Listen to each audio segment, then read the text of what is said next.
അധ്യായം 4.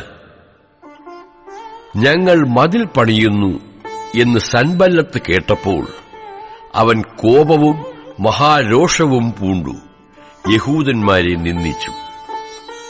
ഈ ദുർബലന്മാരായ യഹൂദന്മാർ എന്ത് ചെയ്യുവാൻ പോകുന്നു?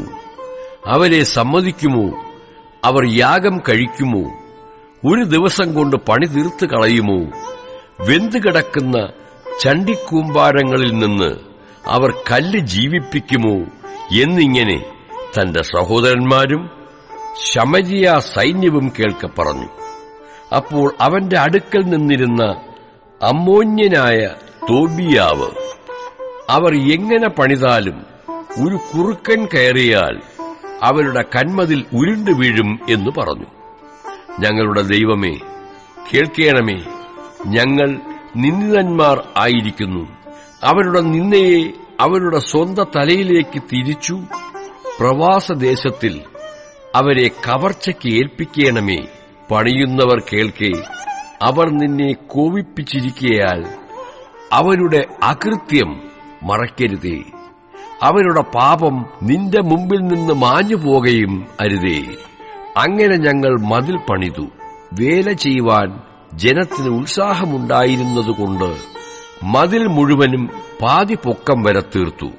യെരൂശലേമിന്റെ മതിലുകൾ അറ്റകുറ്റം തീർന്നു വരുന്നു എന്നും ഇടിവുകൾ അടഞ്ഞു തുടങ്ങിയെന്നും സൻബല്ലത്തും തോബിയാവും അരാബ്യരും അമ്മോന്യരും അസ്തോദ്യരും കേട്ടപ്പോൾ അവർക്ക് മഹാകോപം ജനിച്ചു.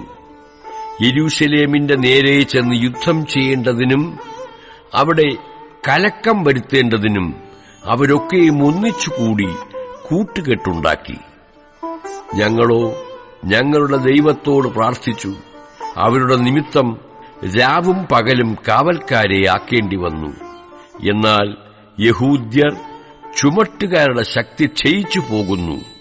കല്ലും മണ്ണും ഇനിയും വളരെ കിടക്കുന്നു. ആകയാൽ മതിൽ പണിവാൻ നമുക്ക് കഴിയുകയില്ല എന്ന് പറഞ്ഞു. ഞങ്ങളുടെ ശത്രുക്കളോ, നാം അവരുടെ ഇടയിൽ ചെന്ന് അവരെ കൊന്നു പണി മുടക്കുന്നതുവരെ അവർ ഒന്നും അറിയുകയും കാണുകയും അരുത് എന്ന് പറഞ്ഞു. അവരുടെ സമീപം പാർത്ത യഹൂദന്മാർ പല സ്ഥലങ്ങളിൽ നിന്നും വന്നു. നിങ്ങൾ ഞങ്ങളുടെ അടുക്കൽ വരുവിൻ എന്ന് 10 പ്രാവശ്യം ഞങ്ങളോട് അപേക്ഷിച്ചു.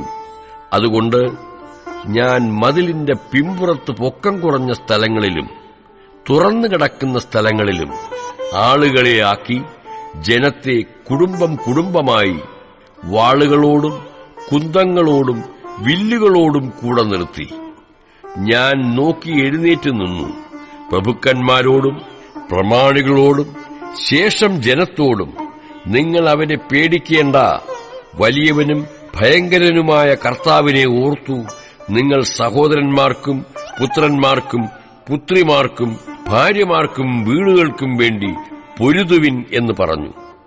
ഞങ്ങൾക്കറിവ് കിട്ടിപ്പോയെന്നും ദൈവം അവരുടെ ആലോചനയെ നിഷ്ഫലമാക്കിയെന്നും ഞങ്ങളുടെ ശത്രുക്കൾ കേട്ട ശേഷം ഞങ്ങൾ എല്ലാവരും മതിലിങ്കൽ താന്താന്റെ വേലയ്ക്ക് മടങ്ങിച്ചെല്ലുവാനിടയായി.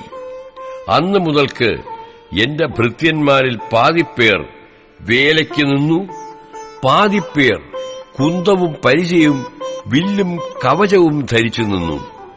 മതിൽ പണിയുന്ന എല്ലാ യഹൂദന്മാരുടെയും പുറകിൽ പ്രഭുക്കന്മാർ നിന്നു.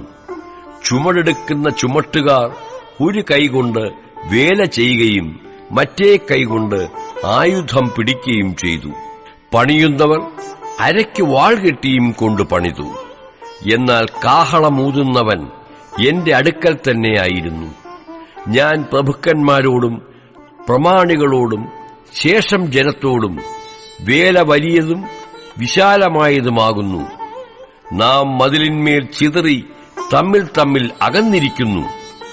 നിങ്ങൾ കാഹളനാദം കേൾക്കുന്നിടത്ത് ഞങ്ങളുടെ അടുക്കൽ കൂടിക്കൊള്ളുവിൻ. നമ്മുടെ ദൈവം നമുക്ക് വേണ്ടി യുദ്ധം ചെയ്യും എന്ന് പറഞ്ഞു. അങ്ങനെ ഞങ്ങൾ പണി നടത്തി. പാതിപ്പേർ നേരം വെളുക്കുമ്പോൾ തുടങ്ങി നക്ഷത്രം പ്രകാശിക്കുന്നതുവരെ കുന്തം പിടിച്ചിരുന്നു. ആ കാലത്ത് ഞാൻ ജനത്തോട്, രാത്രിയിൽ നമുക്ക് കാവലിനും പകൽ വേല ചെയ്യുന്നതിനും ഉതകത്തക്കവണ്ണം ഓരോരുത്തൻ താന്താന്റെ വേലക്കാരനുമായി യെരുശലേമിനകത്ത് പാർക്കേണം എന്ന് പറഞ്ഞു. ഞാനോ എന്റെ സഹോദരന്മാരോ എന്റെ ബാല്യക്കാരോ എന്റെ കീഴിലുള്ള കാവൽക്കാരോ ആരും ഉടുപ്പ് മാറിയില്ല. കുളിക്കുന്ന സമയത്തുകൂടെയും ആയുധം ധരിച്ചിരുന്നു.